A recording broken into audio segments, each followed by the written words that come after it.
Hello, my name is Taylor. Welcome to my channel. Today's video is going to be kind of a discussion, kind of an external processing for me. I really wanted to share my thoughts with y'all on my bookshelves. So if you haven't seen, there are a lot of videos circulating on Christian Booktube especially about people's bookshelves and how they are changing over time. And I have really enjoyed those discussions and have been personally encouraged myself. And so I wanted to add my voice to those who have already spoken as kind of an encouragement to y'all. And also, just to be perfectly honest, a bit of a external processing for me and a little bit of an accountability as well.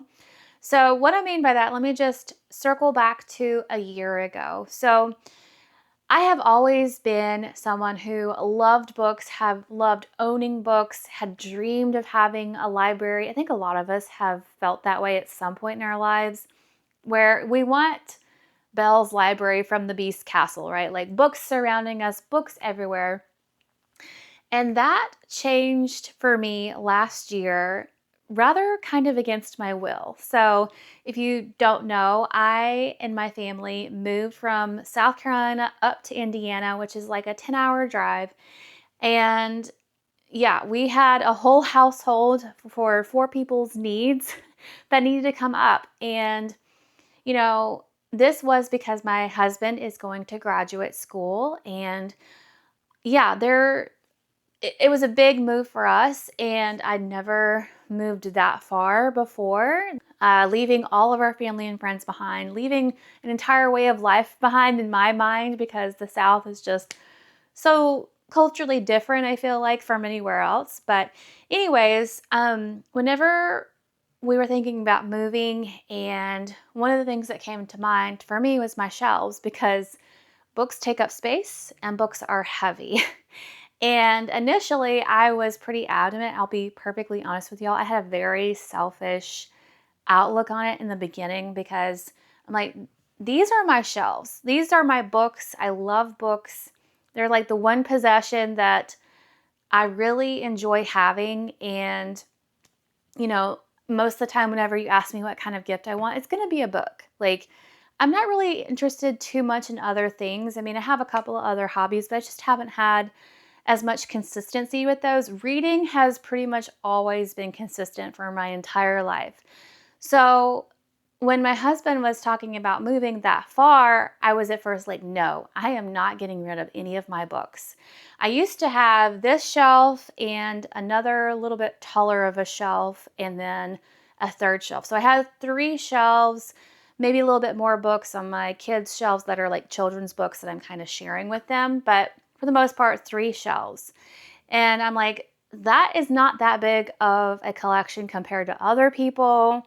Surely we can move that many. And we started boxing them up and quickly realized that space gets taken up real quick, even though you get the biggest U-Haul size van that there is. So I had to reassess and basically cut books that I was not really super duper interested in. So I should have gone back even further. Before having Booktube, I did not really have that many books. I maybe had like a shelf, but once I started Booktube, I almost got in this frame of mind that I needed to have the book, the physical book, to show you. It's easier to show you the physical book versus finding the screenshot and downloading it to my phone, putting it up. It's a whole lot more work to have the screenshots versus like the physical book in my mind. So that was one thought. Like, I wanted to have the book to show, even if I didn't particularly even like the book that much. I wanted to have a physical copy to show. And then I also got the idea in my head that I wanted to build my collection, right? And find all the Christian published books, even if I'd never heard of them, or if the, sounded somewhat within my interest range, I just went and got them from thrift stores. I'm not a huge book buyer for brand new books. There are very few books that I will pre-order. I mean, maybe like less than 20 so far in my entire life. I've pre-ordered books. And I very rarely buy them new. Like usually it's only if they are like indie published. You can only get them through like Amazon or directly from the author. So things like that. So the majority of my books at that time had come from thrift stores. So I had a lot of books where, I just got it because, ooh, this is published by Bethany House, or ooh, this is published by Revell. Surely it's going to be a good book. So I just got it based on the publisher. I'm only in my 4th year as a Christian, right? So I am a newer Christian. Prior to this year, I was a little bit more hesitant about reading things that might have content in them. So that was kind of what my shelves look like. So last year, whenever we were going to be moving and I had the unpleasant realization that I needed to downsize a lot, I actually looked at the books that I owned, and many of them I could just really care less about. And then it just clicked in my head, why do I have these books on my shelves if I'm not going to read them? Why are they on my shelves if I'm not even remotely interested? Like, I'm not gravitating towards them. I'm not buying to read them. I mean, theoretically, yes, but they've been sitting on my shelves since I became a Christian. I haven't touched them since, and I am, like a squirrel or a deer in the headlights, like, ooh, there's something else that's coming out this year that I want to read more, and I read that instead through Hoopla or the library or Libby. So that was kind of the biggest shift for me, the beginning of my thought process about this. Now, flash to this current year of 2026, I had made one of my biggest goals to read at least one book from my shelves per month. I thought that was pretty doable. I was still trying to keep in the mindset of actually reading from my shelves, because why do you own a book if you're not going to read it? And that was kind of like my dipping the toe into the commitment of reading from my shelves, because I didn't want to be tied down on just reading from my shelves. So I thought that was pretty doable, and I have stuck with that goal. I have read more than one most times per month. And I also am keeping in mind that 3 years from now, my husband will graduate from graduate school and we will need to move again.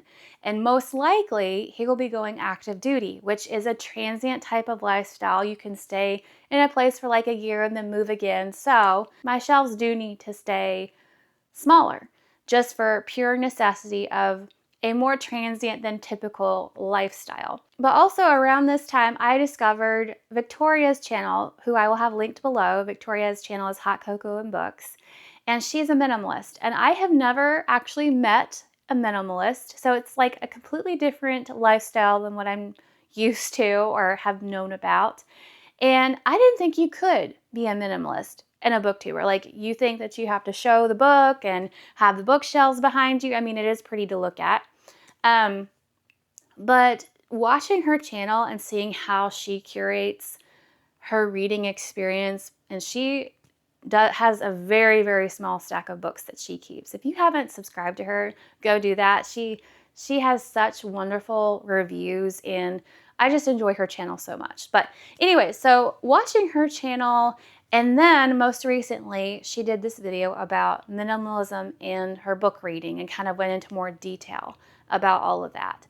And I watched that, and I had already kind of been thinking some of the things that she brought up, but it really did punch home, I guess you could say, my thought, like, oh, I really need to do something about this. I really need to take action, because even before Victoria's video, I was already thinking like, I really need to get even better about reading from my shelves.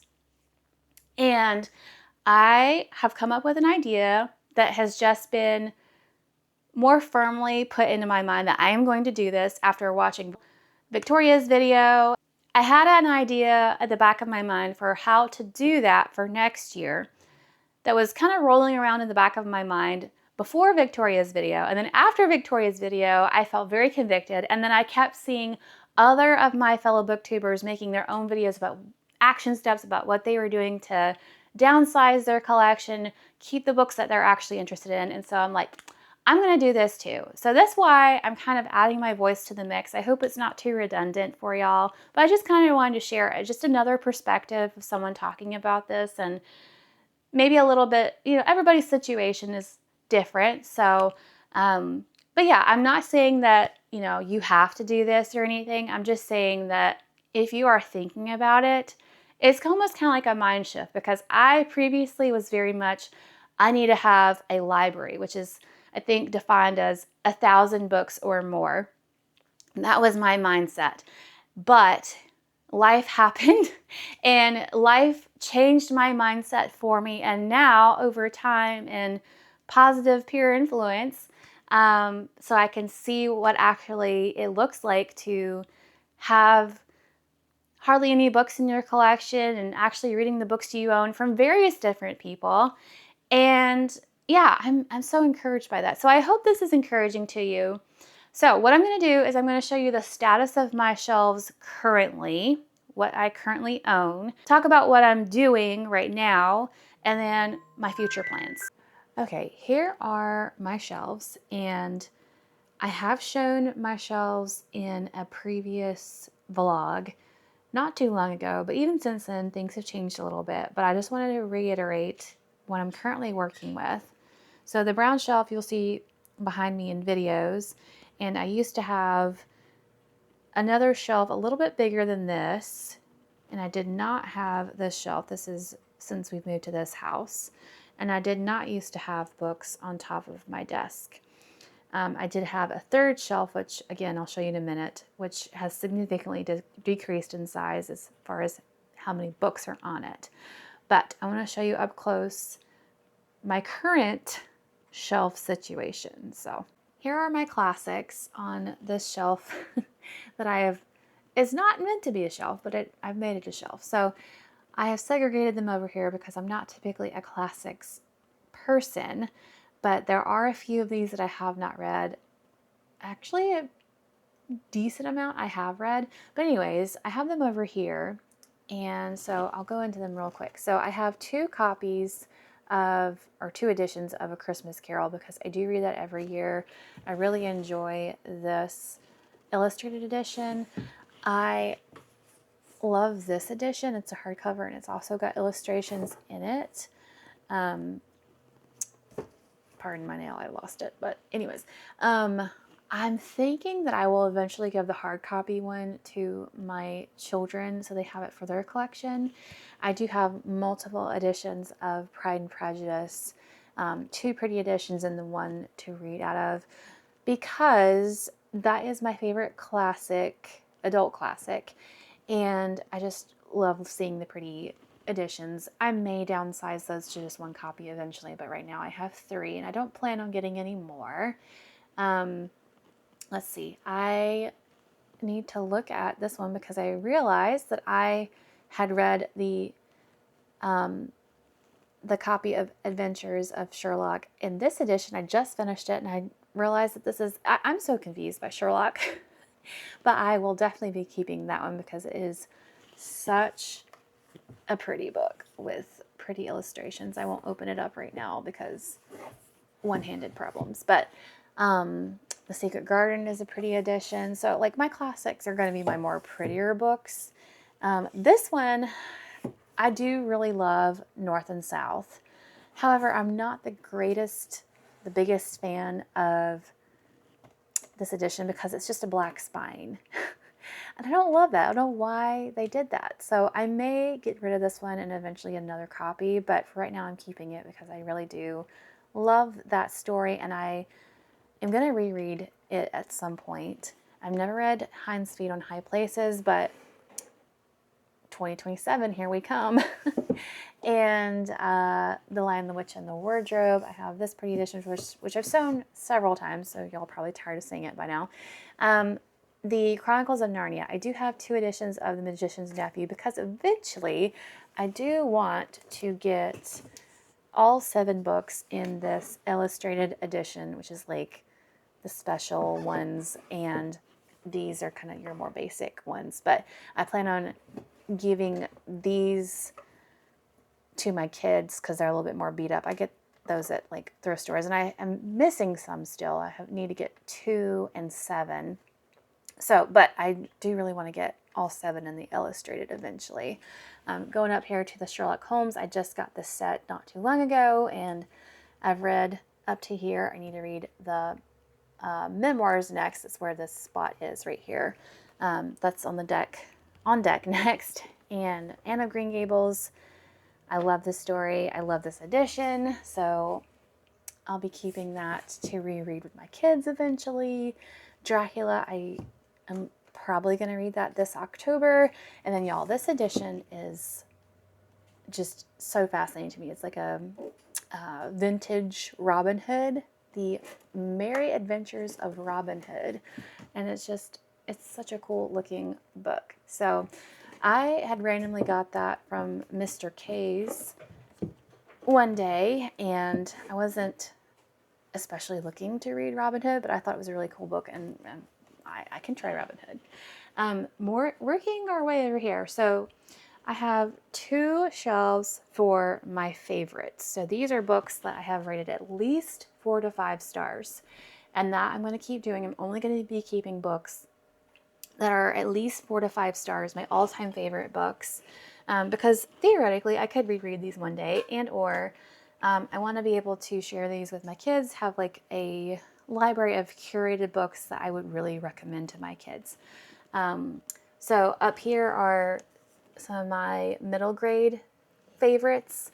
I have 2 editions of Ella Enchanted because this is the one that I grew up with and I read a ton, and it's kind of falling apart. So I found this one in a thrift store, and I plan to give that to my kids when they're older, or even read from it myself, because the other one is on its last leg. And so I have 2 contemporaries right here, which is very typical of me. I'm a fantasy sci-fi girly, so this is about as much as you'd probably see on my shelves as far as contemporary goes. Ties of Starlight was my favorite book last year, so all of these are fantasy, fairy tale retellings. So get down to here, where we're getting into my historical section. And I have not yet read As Sure as the Dawn, but I plan to. And the Mark of the Lion trilogy, I do really enjoy it. So I'm still thinking on whether I'm going to keep it, though, because I don't know when I would read it next. But I really do. It's a story that's really, really impacted me. So I don't know. I want to read it, but also it's definitely adult content, and I don't want my kids to accidentally read it when they're too young for it. So I'm kind of tossing up in my head if I want to keep it or not. So we'll see.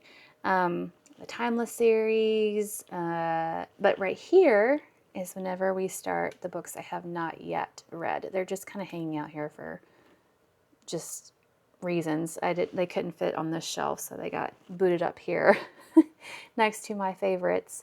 I have this one here just because it's really pretty and I love to look at it and I need to read it. Side note, I have a tracker, which I need to up this number. It's now 34, but I just got this. My husband co-owns a 3D printer in South Carolina with his best friend, and I got this printed while we were down there, so that's a new addition to my shelves.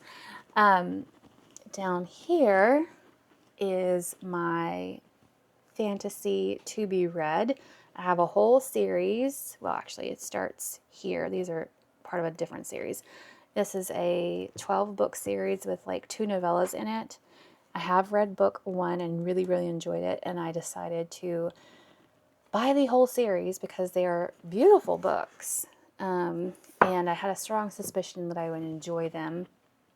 And they're indie, and I got them directly from the author, and they're signed, and she had a deal for like, I think it was like Small Saturday or something in November, and so I went ahead and got all of them. I still have yet to read them, but that's going to change soon. So yeah, some more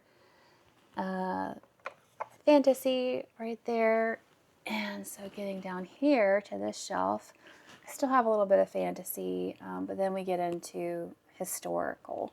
And like I said, I have some that are kind of hanging out up top. I want to have all of my books in one row, not any stacked on top of each other. And this is the bottom row. And again, a lot of this is historical. And then I kind of get into contemporary and murder mysteries. And this, you can tell, these are all books that I am interested in, that I do plan on reading. So you can really tell my interests because there's not as many contemporary and murder mysteries. All right, so over here, pan back out to this shelf, which is my nonfiction, my main nonfiction shelf. So up top I have kind of like various different books that didn't actually quite make it onto the actual shelf. I even have the Psalms journaling Bible right there, and there's some homeschooling, various different books. And then motherhood type stuff, marriage stuff, apologetics, and other various Bible types books. So I am thinking that eventually I want to read my physical TBR down and only have 4 to 5 stars on this shelf. Read these books and put them over here and use this for like storage for my kids, and have the classics on this shelf as well. So just have one big shelf for all of my books. Yeah, that's the goal. This is the other shelf I was talking about, where it used to house just all nonfiction books. So there's not as many books as there used to be, but there are some. I have multiple Bibles, so I have some children's Bibles, and I like to collect different translations and different study Bibles to have different knowledge in there. The main thing I wanted to take away from this is I have a lot of Bible studies, and they're just sitting there not getting used, and I do plan to use them eventually, but I would like to use them, have a different notebook to write thoughts and things, but then get rid of the actual Bible study, like put them in a little free library and have someone else enjoy them. So I am going to be working on downsizing that. I don't know how much and how quickly, because I am working on this study right here, Aid into Eternity, which is the whole Bible. So I'm focusing on that first, and once I'm done reading the whole Bible, then I will move into like individual Bible studies. So that's like a long-term project. And these other books down here are like reference type books that I'm going to be using for like homeschool and stuff. Okay, so I know it looked different, but I had filmed this portion before, and I was going back and editing it, and I realized I could explain this a lot better. So here we are.